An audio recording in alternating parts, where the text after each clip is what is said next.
Good evening सभी बच्चों का बेटा स्वागत है।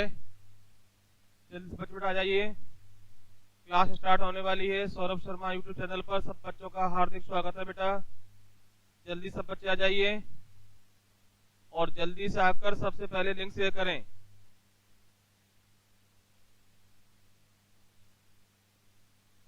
सारे बच्चे जल्दी से बेटा आ जाइए, क्लास आरंभ होने वाली है।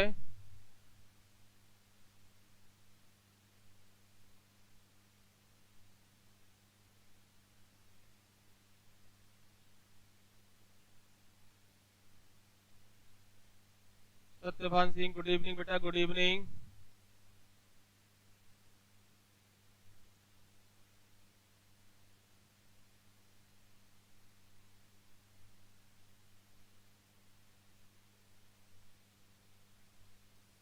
जल्दी बेटा सबसे बच्चे आ जाओ। नीलम कुशवाहा गुड इवनिंग। सत्यभान बेटा राम राम। ओमवती जय हो बेटा, जय हो। जल्दी बेटा सब लोग आ जाइए तो कक्षा आरंभ करें।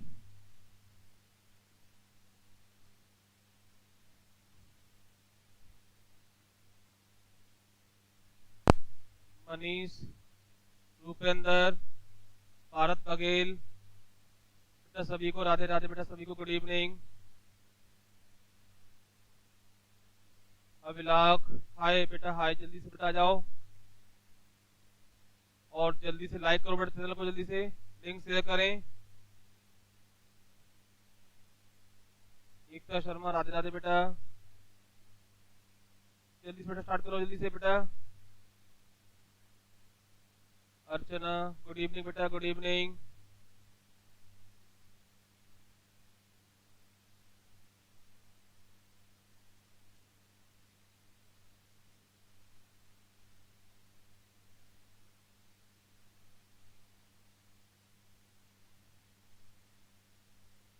संकल्प, ब्रजभान, मनीष।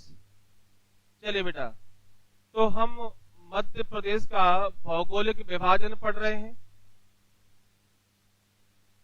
बेटा। क्या पढ़ रहे हैं? भौगोलिक विभाजन या प्राकृतिक विभाजन पढ़ रहे हैं।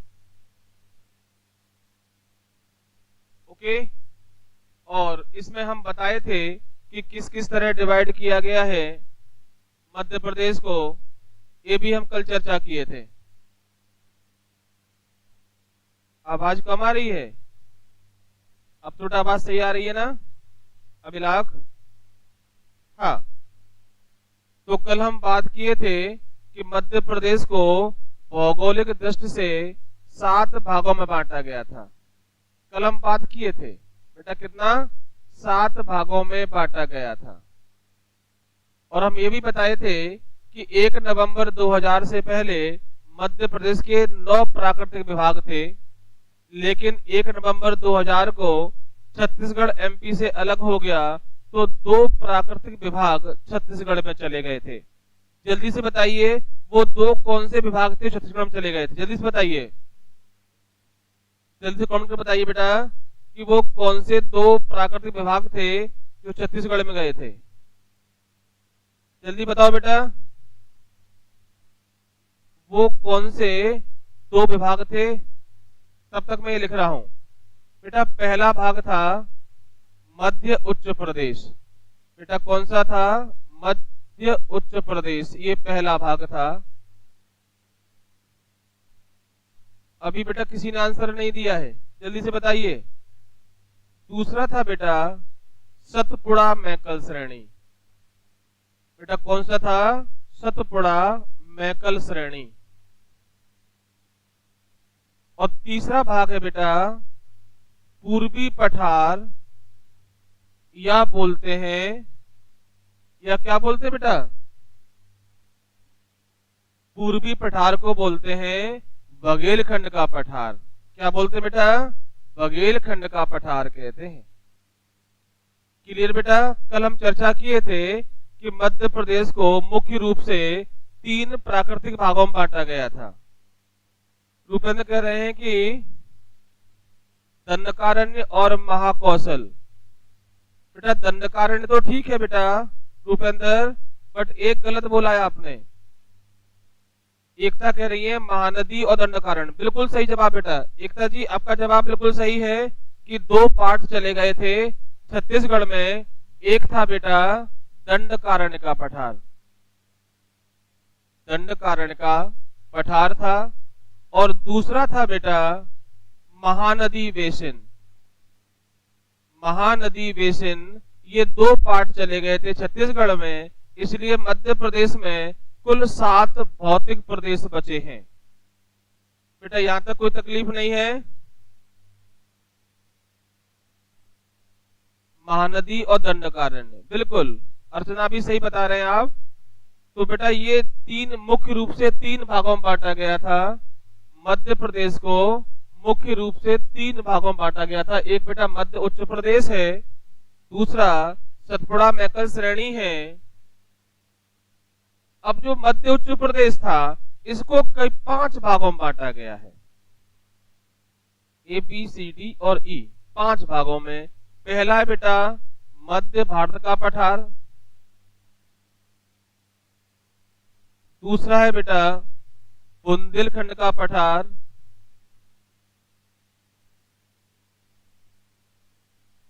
और तीसरा था बेटा मालवा का पठार,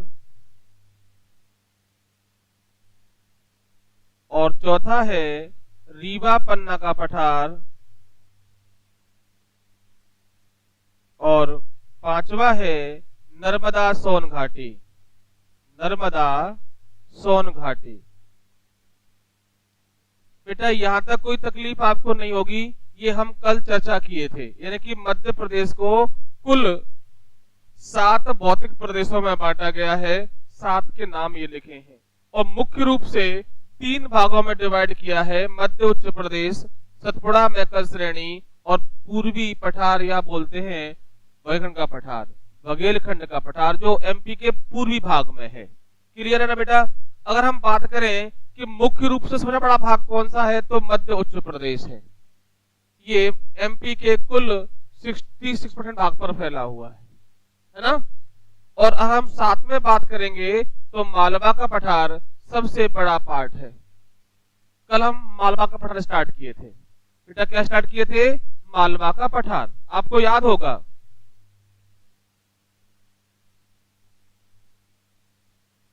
बोलो बेटा।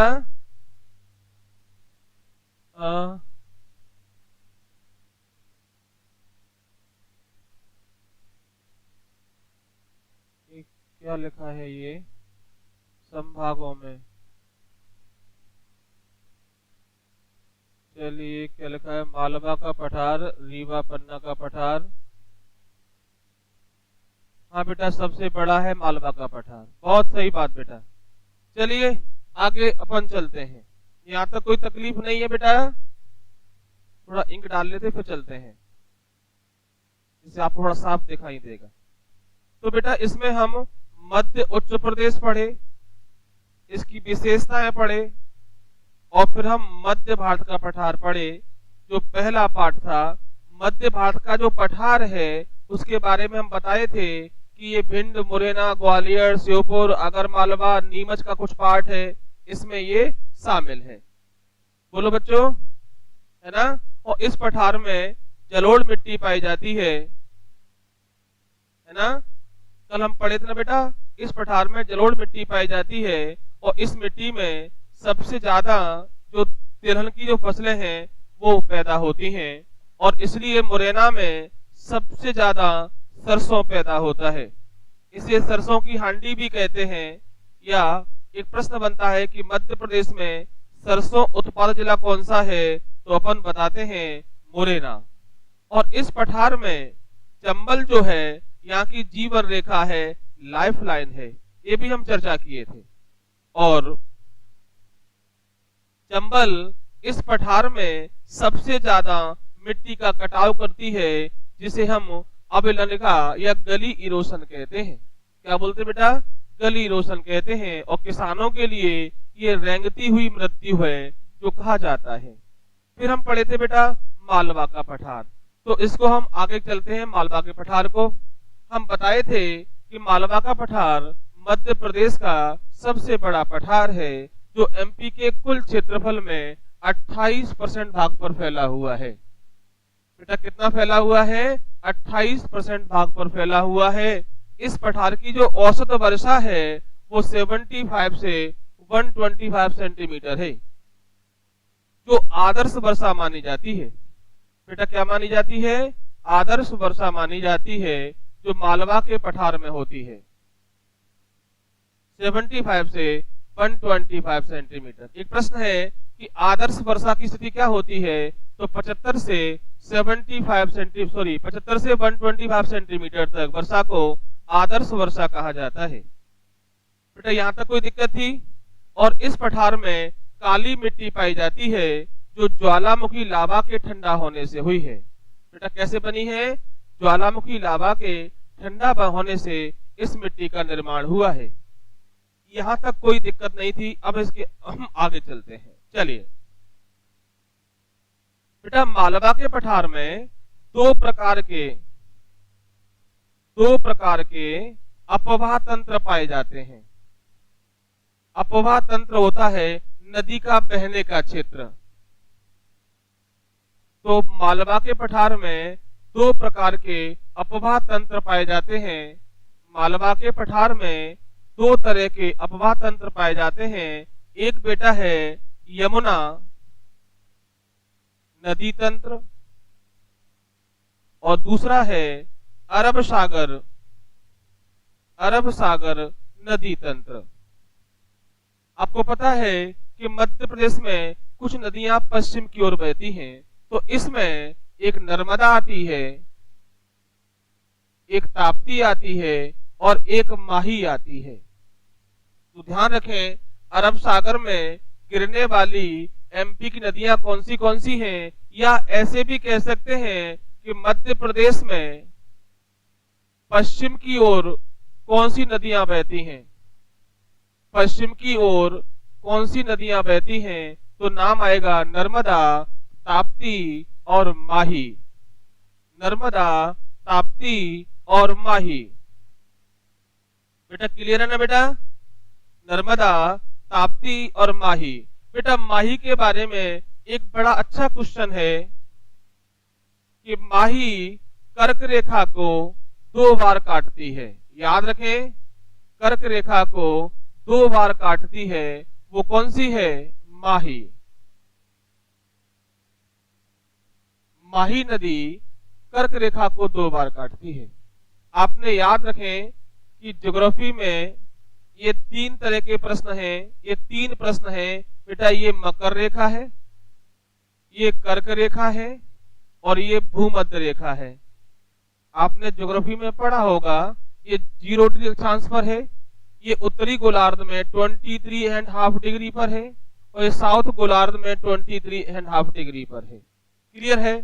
तो अब प्रश्न ये है कि कर्क रेखा को नदी दो बार काटती है, वो कौन सी है? तो आप बताएंगे माही। और भूमध्य रेखा को जो नदी काटती है उसका नाम है कांगो। कांगो या बोलते हैं जायरे। भूमध्य रेखा को दो बार कौन सी नदी काटती है? तो आप बताएंगे कांगो, अफ्रीका कॉन्टिनेंट में है। और मकर रेखा को जो काटती है उसका नाम है लिम्पोपो। तो याद रखें कि मकर रेखा को दो बार कौन सी काटती है? लिम्पोपो। भूमध्य रेखा को काटती है कांगो या जायरे, और कर्क रेखा को जो 2 टाइम काटती है वो है अपनी माही। तो याद रखें, माही अंतरराष्ट्रीय नदी हो जाती है। क्लियर है बेटा? समझ में आ रहा है? हाँ बोलो बेटा। हाँ चलिए आगे बढ़ रहे हैं अपन। अगला प्रश्न सुनिए बेटा। माही को जो है, माही का एक निकनेम भी है। माही नदी को आदिवासियों की गंगा कहते हैं। आदिवासियों की गंगा। एक प्रश्न है कि आदिवासियों की गंगा किस नदी को कहा जाता है? तो आप बताएंगे माही को। बोलो बेटा। एक प्रश्न है कि आदिवासी गंगा किसे कहते हैं? या एक प्रश्न और है, दक्षिण राजस्थान की गंगा या भी इसको बोलते हैं बेटा, किसको? माही नदी को। दक्षिण राजस्थान की गंगा भी कहा जाता है किसको बेटा? माही को।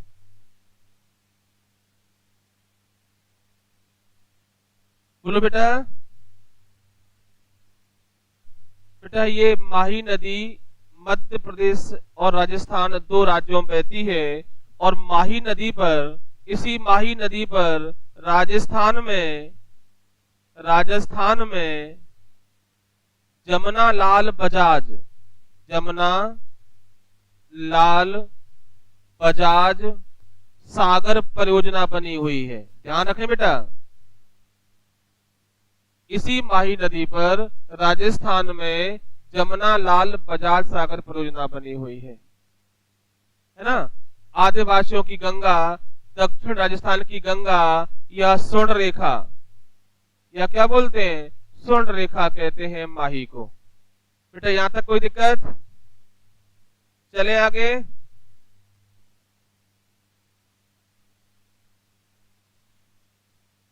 आगे चले बेटा, क्लियर?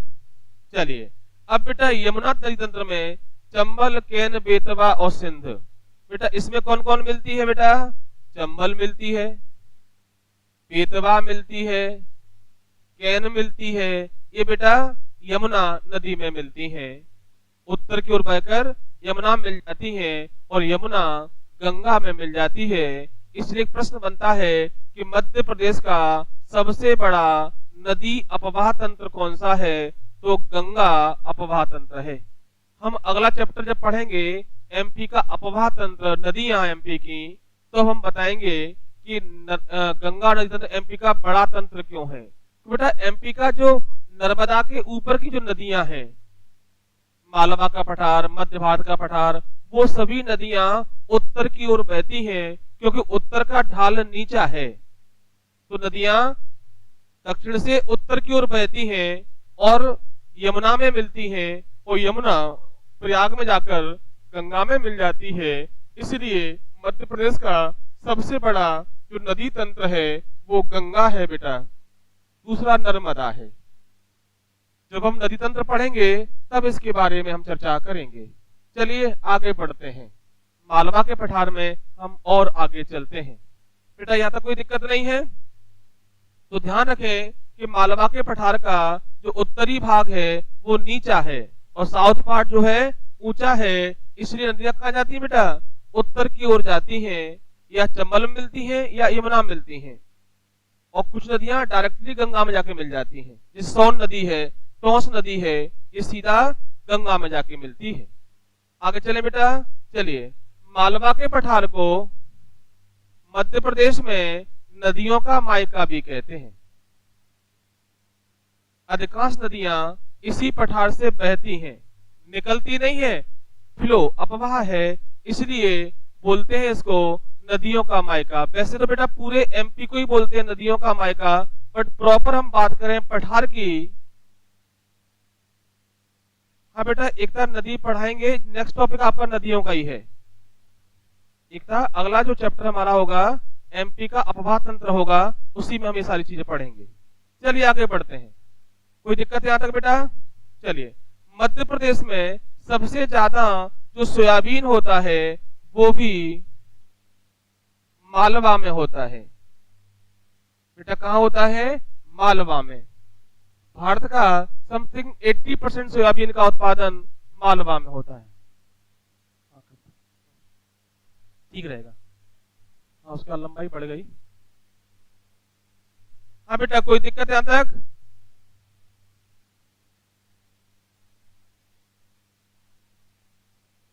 बेटा क्लियर? हाँ बेटा मनीष, मालवा में सबसे ज्यादा सोयाबीन होता है और कपास भी बेटा मालवा में ही होता है, जहां काली मिट्टी है, जहां काली मिट्टी है। चलिए आगे बढ़ते हैं। मालवा का नाम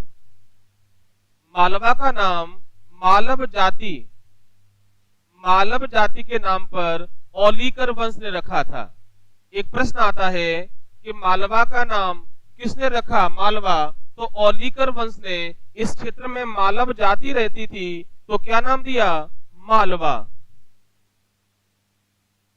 चले बेटा आगे आगे बढ़ते हैं। मालवा की जलवायु को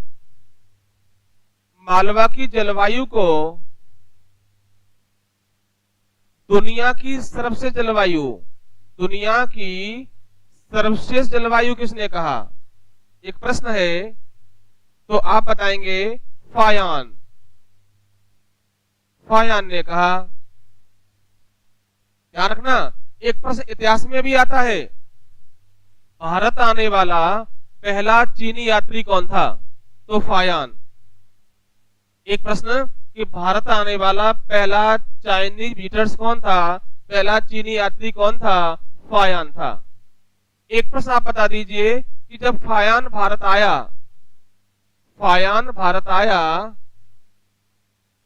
तो भारत का सुल्तान कौन था? शासक कौन था बेटा भारत का? जल्दी से बताइए। मगध का शासक कौन था? मगध का शासक कौन था? जल्दी से बताइए।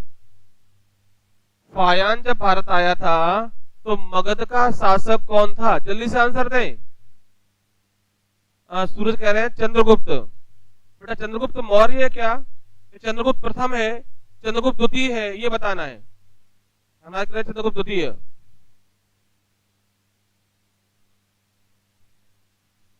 हेमराज सही कह रहे हैं, चंद्रगुप्त द्वितीय विक्रमादित्य। चंद्रगुप्त द्वितीय विक्रमादित्य के शासनकाल में। चलिए बिल्कुल सही जवाब है। क्या नाम है? चंद्रगुप्त द्वितीय विक्रमादित्य। और याद रखें, इसकी जो राजधानी है एक पाटलिपुत्र में थी और दूसरी कहां थी? उज्जैनी में।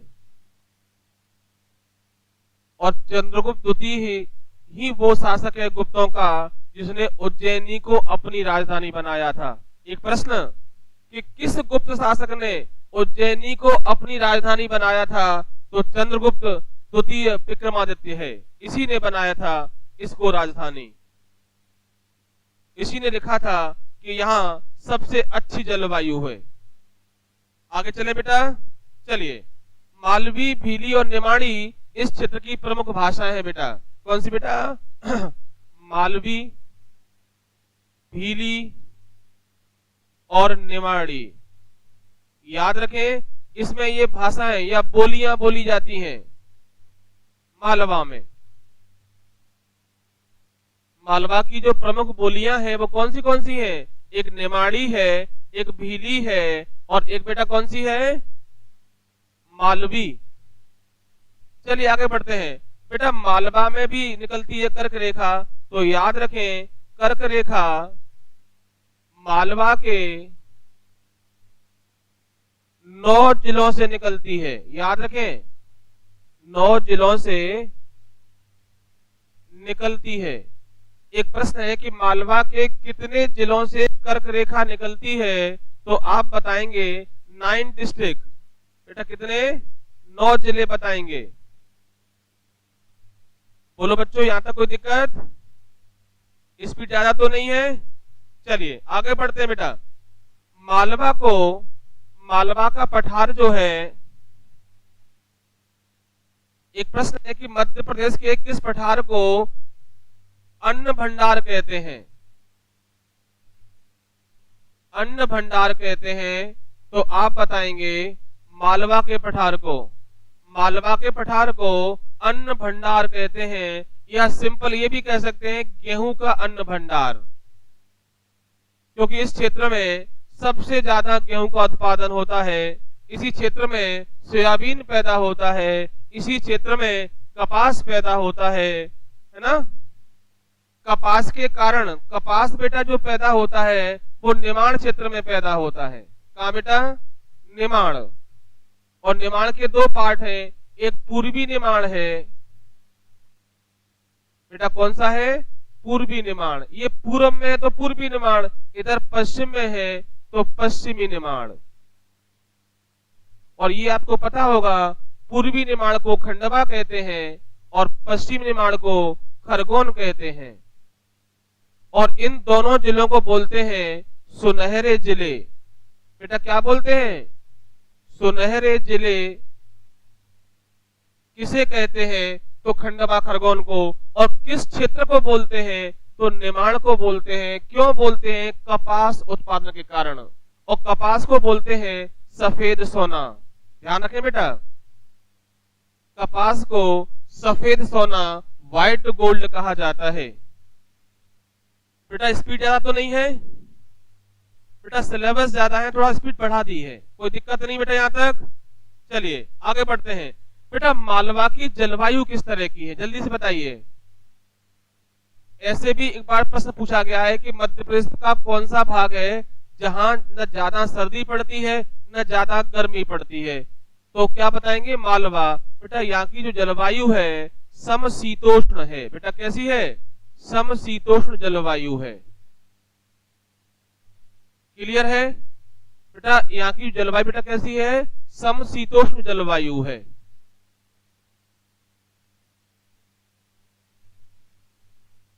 बोलो बेटा, समशीतोष्ण जलवायु है यहाँ पर। बेटा जेल प्रहरी 2015 में पूछा गया था कि मालवा जलवायु कैसी है? तो समशीतोष्ण है। क्लियर? आगे बढ़ते हैं।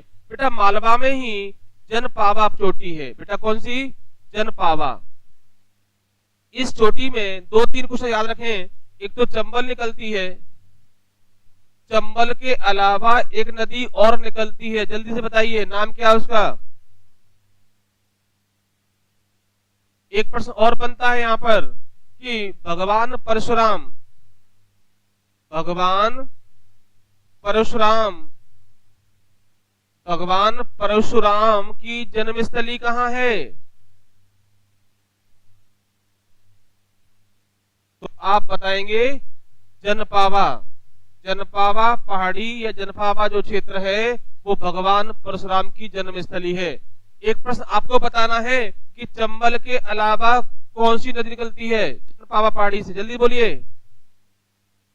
बेतवा नहीं निकलती बेटा, जल्दी बोलो बेटा, बेतवा नहीं निकलती।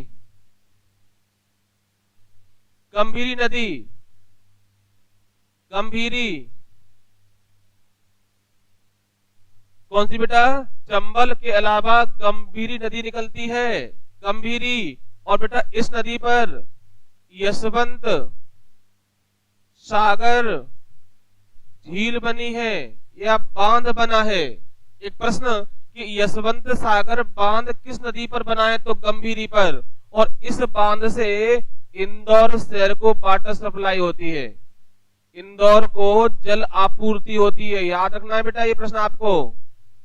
एक प्रश्न कि इंदौर शहर को जल सप्लाई किस परियोजना से होती है या किस डैम से होती है? तो यशवंत सागर झील से होती है। और यशवंत सागर झील किस नदी पर बनी है? तो गंभीर नदी पर बनी है। और गंभीर नदी जनपावा से निकलती है। बेटा क्लियर है? जनपावा महू इंदौर में है। ये वही महू है जहां डॉक्टर बाबा साहेब अम्बेडकर का जन्म स्थान है ना? बेटा क्लियर है? बेटा कोई दिक्कत? आगे चलें? यहां तक कोई दिक्कत नहीं होगी बेटा। आगे बढ़ते हैं। अब हम बात करते हैं कि मालवा के पठार की सबसे ऊंची चोटी कौन सी है? बेटा बहुत क्वेश्चंस बनते हैं, अगर आप क्वेश्चन निकालने पे तैयार हो जाएं तो बहुत सारे क्वेश्चन हैं जो आपको पढ़ने हैं। और इतना अगर आप पढ़ लेंगे तो फिर कोई दिक्कत नहीं होगी। देखिए सबसे ऊंची है सिगार, नंबर 2 पर है जनपावा और तीसरी है धजारी। क्लियर है? और ये तीनों इंदौर में है। कहां पर है बेटा? इंदौर, जिला इंदौर पड़ता है। तो प्रश्न ये है कि मालवा के पठार की सबसे ऊंची चोटी कौन सी है? तो आप बताएंगे सिगार चोटी। मालवा के पठार की सबसे जो ऊंची चोटी है वो कौन सी है? सिगार है। इसकी जो है ऊंचाई 854, 881, इसकी 854 और इसकी है 810। मीटर। बेटा क्लियर है? एक सिंपल प्रश्न है कि मालवा के पठार की सबसे ऊंची चोटी कौन सी है? तो सिगार है। ओके, दूसरी जनपाबा। ये तीनों चोटियां इंदौर जिले में हैं। बेटा कहां पर है? इंदौर जिले में। आगे बढ़े बेटा, चलिए। अब प्रश्न ये है कि मध्य प्रदेश का सबसे संपन्न पठार कौन सा है? सबसे संपन्न पठार तो कौन सा है? मालवा का पठार। और संपन्नता का कारण क्या है बेटा?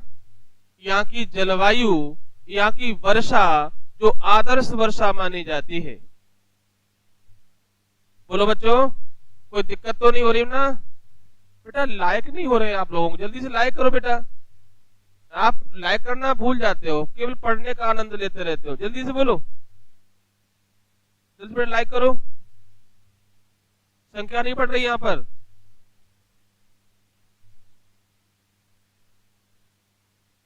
हाँ अब बढ़ रही है। जल्दी लाइक करो बेटा, जो लोग लाइक नहीं किए हैं। और बेटा एक बार लाइक करना है, 2 बार मत करना, ये अनलाइक हो जाएगा।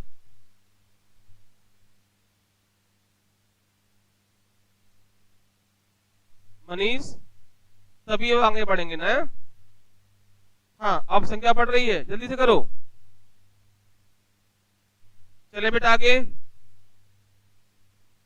चलो। विंध्याचल पर्वत और गंगा नदी बेसिन के मध्य, इधर देखो बेटा, अच्छा क्वेश्चन है। विंध्याचल पर्वत और गंगा नदी बेसिन, गंगा नदी बेसिन के मध्य मालवा का पठार जल द्विभाजक का कार्य करता है। एक प्रश्न आता है कि विंध्याचल पर्वत और गंगा नदी बेसिन के बीच कौन सा पठार जल द्विभाजक का कार्य करता है? तो वो है मालवा का पठार। बेटा क्या है? मालवा का पठार है।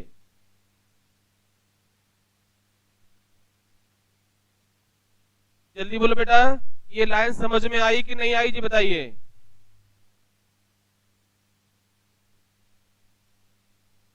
चलिए बेटा, इसका मतलब ये है कि ऊपर की नदियां गंगा में जाके मिलती हैं और जो नीचे नदियां विंध्याचल से जो नीचे निकलती हैं वो अरेबियन सागर में जाती हैं, तो जल बट जाता है। इसको बोलते हैं जल द्विभाजक, जल द्विभाजक बोलते हैं। चलिए आगे बढ़ते हैं। बेटा मालवा के पठार में कुल जिले कितने हैं? एक प्रश्न है कि मालवा के पठार में कुल जिले कितने हैं? तो याद रखें 19 जिले हैं और इन 19 जिलों में 9 जिलों से कर्क रेखा निकलती है। बेटा कुल कितने जिले हैं? 19। अशोकनगर से मालवा शुरू हो जाता है और सागर तक फैला हुआ है। कुल 19 जिलों में मालवा अंचल है या मालवा का पठार है। चलिए आगे बढ़ते हैं। यहां तक कोई दिक्कत? मालवा के बेटा पठार में यहां तक कोई दिक्कत नहीं है? चलिए, तो बेटा ये था मालवा का पठार जो अभी अपन पढ़ रहे थे। आगे चलते हैं बेटा अपन बुंदेलखंड का पठार। बेटा कौन सा? तीसरा पार्ट है बुंदेलखंड का पठार। ये तीसरा भाग है। मध्य उच्च प्रदेश में पहला हम पढ़े मध्य भारत का पठार, दूसरा पढ़े हम मालवा का पठार और तीसरा पढ़ रहे हैं बुंदेलखंड का पठार।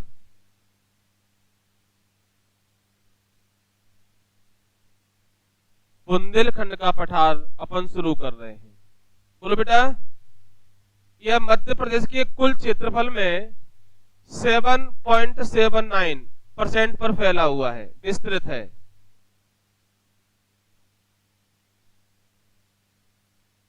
मध्य प्रदेश का जो कुल क्षेत्रफल है उसमें से 7.79 पर ये पठार फैला हुआ है। इसमें भिंड, मुरैना, बेटा पूरा भिंड नहीं, भिंड का जो लाहौर तहसील है ये आता है, पूरा भिंड नहीं आता। भिंड का लाहौर वाला पार्ट आता है। दतिया, शिवपुरी, छतरपुर, दतिया, छतरपुर, सागर, निवाड़ी, टीकमगढ़ आदि जिले इस पठार में शामिल हैं। बोलो बेटा, भिंड का जो लाहौर क्षेत्र है वो शामिल है इसमें। इधर वाला पार्ट तो मध्य भारत के पठार में है। कुछ पार्ट शिवपुरी जिले का भी है। आपने देखा होगा इस तरह, तो जो शिवपुरी यहां शुरू होता है और इधर यूपी में जाता है। यहाँ शिवपुरी का इधर एक भाग राजस्थान से टच करता है और इधर यूपी से टच करता है। तो बुंदेलखंड का जो पठार है वो अर्धचंद्राकार है। कैसा बेटा? अर्धचंद्राकार। तो यूपी का, सॉरी, बुंदेलखंड के पठार में भी आता है ये शिवपुरी। आगे चले बेटा। इस पठार में जो वर्षा के जो औसत है वो 75 सेंटीमीटर से 112 सेंटीमीटर है। इस पठार में क्या है बेटा? हाँ, और इस पठार में मिश्रित मिट्टी पाई जाती है। मिश्रित मिट्टी पाई जाती है। ये मिट्टी बहुत कम उपजाऊ होती है, इसलिए बुंदेलखंड मध्य प्रदेश का आज भी एक पिछड़ा एरिया है। मालवांचल डेवलप एरिया है, कारण वहां की जलवायु अच्छी है और मिट्टी अच्छी है। लेकिन ना तो यहाँ की जलवायु अच्छी है और दूसरा मिश्रित मिट्टी पाई जाती है जिसकी जो फर्टिलिटी है कम है। इसलिए बुंदेलखंड आज भी एक बैकवर्ड एरिया है मध्य प्रदेश का, ज्यादा विकास नहीं हुआ। आगे बढ़ते हैं। इस पठार की सबसे ऊंची चोटी कौन सी है? एक प्रश्न आता है कि इस पठार की सबसे ऊंची चोटी सिद्ध बाबा की चोटी है। याद रखना बेटा, सिद्ध बाबा की चोटी इस पठार की सबसे ऊंची चोटी है। सिद्ध बाबा की चोटी इस पठार की सबसे ऊंची चोटी है, जिसकी लंबाई ऊंचाई है 1172 मीटर, यानी कि मध्य प्रदेश की दूसरी ऊंची चोटी यही है। मध्य प्रदेश की दूसरी ऊंची चोटी कौन सी बेटा? सिद्ध बाबा की चोटी। सबसे ऊंची कौन सी बेटा? पता होगा आपको, धूपगढ़। धूपगढ़ के बाद नंबर 2 पर सिद्ध बाबा की चोटी है, जो बुंदेलखंड के पठार की सबसे ऊंची चोटी है। सागर और दमोह की सीमा पर है। सागर और दमोह की सीमा पर है सिद्ध बाबा की चोटी। चले बेटा आगे। यहां तक कोई दिक्कत है क्या बेटा? जल्दी बोलो। तो अपन आगे चलते हैं। इस पठार की जो प्रमुख नदियां हैं कैन, बेतवा और धसान। इस पठार की जो प्रमुख नदियां हैं उनका नाम है कैन, बेतवा और धसान। कैन, बेतवा और धसान इस पठार की प्रमुख नदियां हैं। इस पठार की जो प्रमुख नदियां हैं कैन, बेतवा और धसान है। बेटा इस पठार का भी जो ढाल है दक्षिण से उत्तर की ओर है। इस पठार का ढाल भी दक्षिण से उत्तर की ओर है, इसलिए दक्षिण से नदियां उत्तर की ओर बहती हैं और यमुना में मिल जाती हैं और यमुना जाकर गंगा में मिल जाती है। क्लियर है बेटा? आगे चले। और एक प्रश्न बहुत शानदार है, इसी पठार का है, कैन बेतवा लिंक प्लान। जब हम नदियां पढ़ेंगे तब इसके बारे में डिटेल पढ़ेंगे। एक बात सुन लीजिए, कैन और बेतवा इसको बोलते हैं नदी जोड़ो परियोजना। नदी जोड़ो परियोजना, इसका नाम है कैन बेतवा लिंक योजना। बेटा 2005 में योजना शुरू हुई थी। इसमें 2 नदियों को जोड़ा गया था, कैन और बेतवा को। इसके बाद मध्य प्रदेश में और भी नदियां जोड़ी गई हैं, क्षिप्रा और नर्मदा जोड़ी गई है। तो प्रश्न ये है कि नदी जोड़ो परियोजना का जो कंसेप्ट था वो अटल बिहारी वाजपेयी ने दिया था। एक प्रश्न तो आपको याद रखना है कि अटल बिहारी वाजपेयी, और इसको जो नाम दिया उन्होंने, ये नाम था अमृत क्रांति। एक प्रश्न आता है कि नदी जोड़ो परियोजना का नाम क्या है? अमृत क्रांति। इसमें नदियों को आपस में जोड़ा गया है। साउथ में भी कृष्णा और गोदावरी को जोड़ा गया है। एमपी का पहला प्लान केनबेतवा और दूसरा कौन सा बेटा? नर्मदा और क्षिप्रा को जोड़ा गया था। 2016 का जो कुंभ पड़ा था तब जोड़ा गया था। चलिए, तो याद रखें इस पठार की नदियां कौन सी है और इन नदियों का ढाल किधर है। और एक प्रश्न और कि इस पठार में जो छतरपुर है, इस पठार में जो छतरपुर जिला है, यहां पर हीरे के भंडार मिले हैं। एक प्रश्न करंट का है। वैसे तो पन्ना जिला हीरों के लिए विख्यात है, मोनोपोली है, लेकिन ध्यान रखना मध्य प्रदेश के किस जिले में हीरों के भंडार मिले हैं? तो नाम है छतरपुर और वो पड़ता है बुंदेलखंड के पठार में। बेटा कहां पड़ता है? बुंदेलखंड के पठार में पड़ता है। चले बेटा आगे चलिए। अब अगला है रीवा पन्ना का पठार, जो चौथा भाग है। रीवा पन्ना का पठार जो मध्य उत्तर प्रदेश का चौथा भाग है।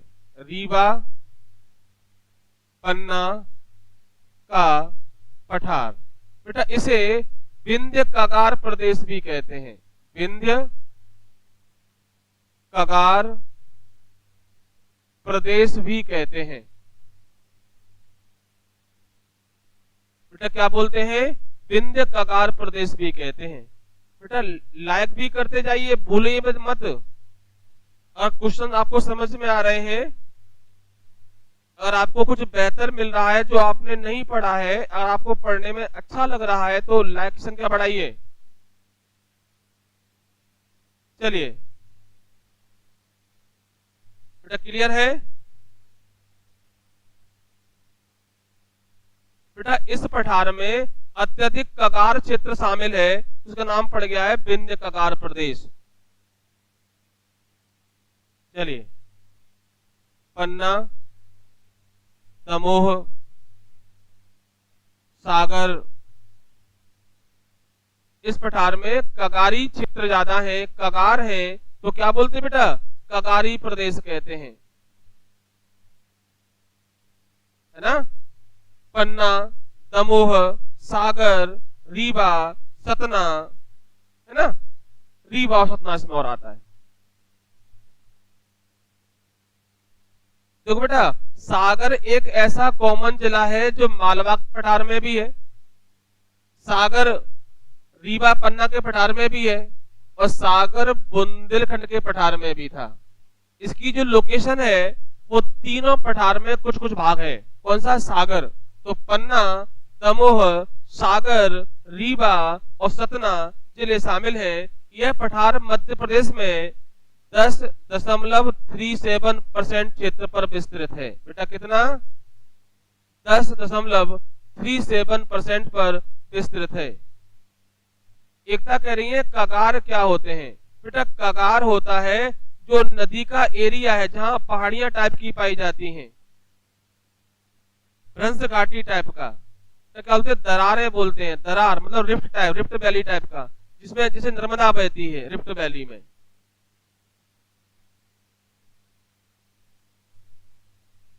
जैसे कोई भाग नीचा गिर जाता है तो ये कंगूर टाइप के निकल आते हैं, इसको बोलते हैं कगार प्रदेश, है ना।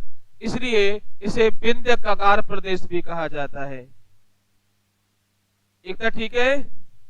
चलिए आगे बढ़ते हैं। इस पठार में लाल पीली मिट्टी पाई जाती है। बेटा कैसी मिट्टी पाई जाती है? लाल पीली मिट्टी पाई जाती है।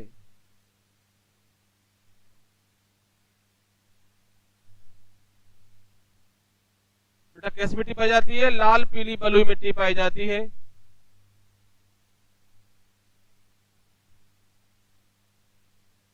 बोलो बेटा आगे बढ़ते हैं। इस पठार में सबसे जो ऊंची चोटी है उसका नाम है सद्भावना चोटी। बेटा क्या नाम है? सद्भावना या गुडविल, सद्भावना चोटी।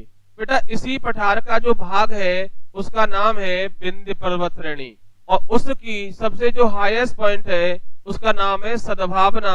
कल भी शायद चर्चा किए थे। गुडविल, सद्भावना या गुडविल चोटी है, संग्रामपुर के नजदीक है, दमोह जिला है। बेटा जिला कौन सा है? दमोह। विंध्याचल पर्वत का ही भाग है।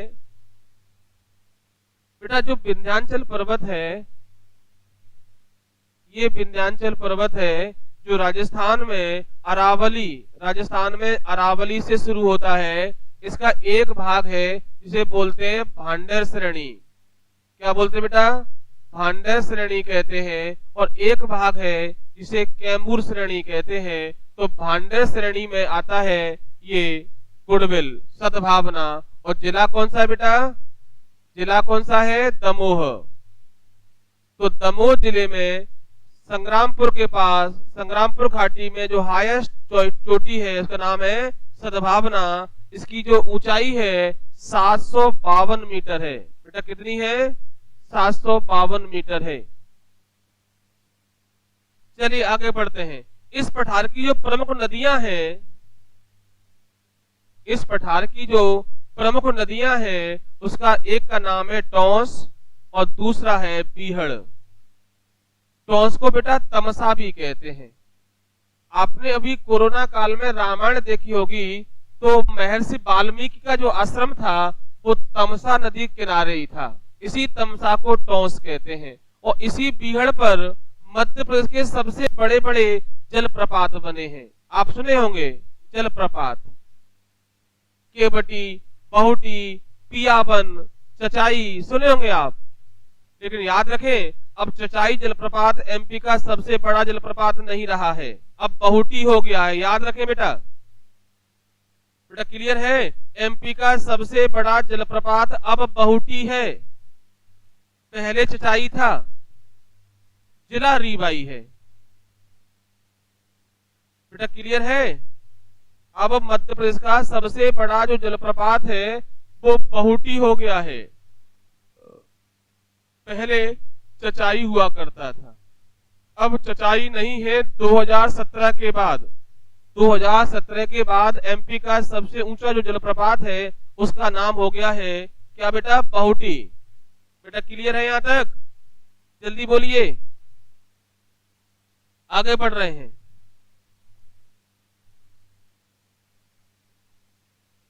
चले, यहां तक कोई तकलीफ नहीं है।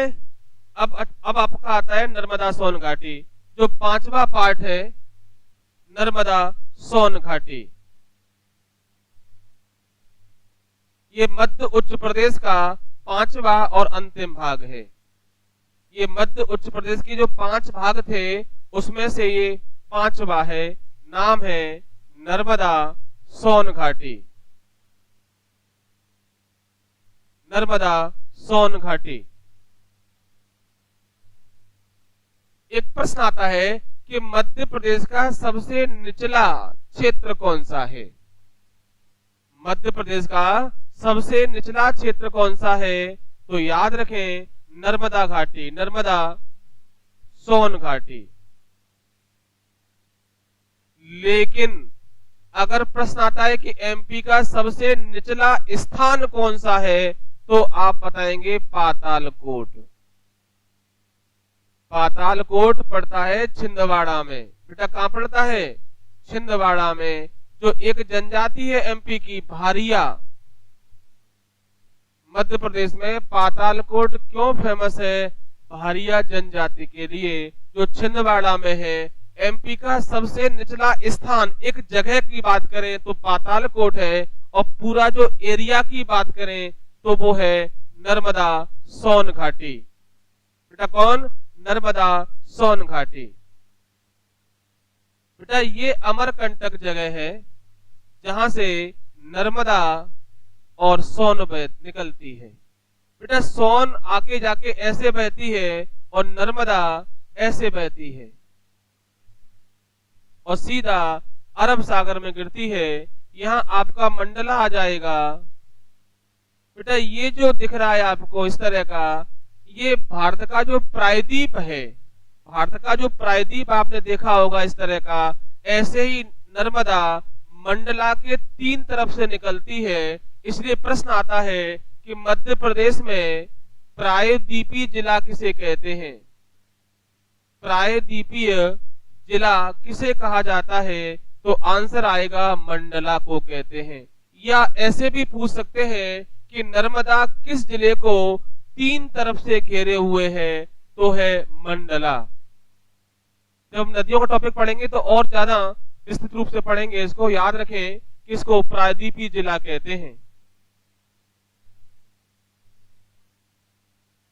बोलो बच्चों, ठीक चल रहा है? आप लाइक करना भूल जाते हो यार। हम पढ़ाने में व्यस्त हो जाते हैं और तुम लाइक करना भूल जाते हो। जल्दी से लाइक करो बेटा।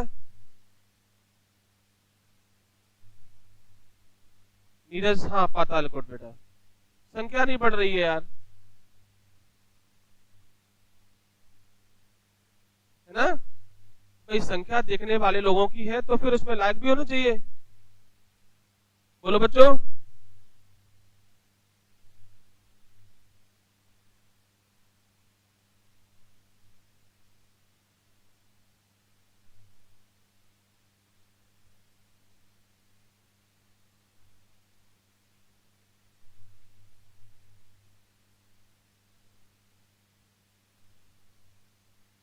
चलिए आगे चलते हैं।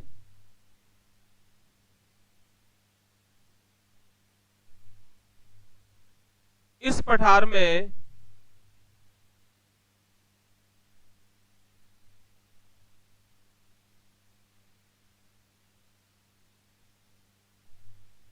मनीष बेटा क्या लिखा हुआ है? ये 27502350 बेटा ये क्या है?